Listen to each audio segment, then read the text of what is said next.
Salve a tutti, oggi noi di Veneto Economy siamo nel reparto montaggio di Dalben per l'assemblea generale del gruppo giovani di Confindustria Veneto Est. Con noi abbiamo Manuela Galante, vicepresidente del gruppo giovani, e ecco, il tema di questa assemblea è la fabbrica del domani. Qual è il tuo punto di vista sulla fabbrica del domani?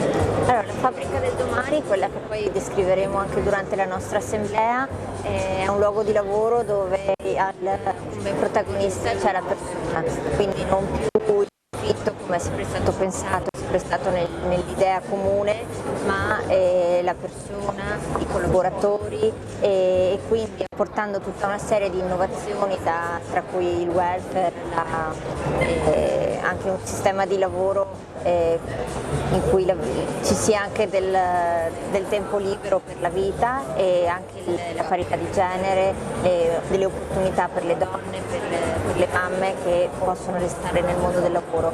Quindi una fabbrica che si rivoluziona, in cui il protagonista è la persona.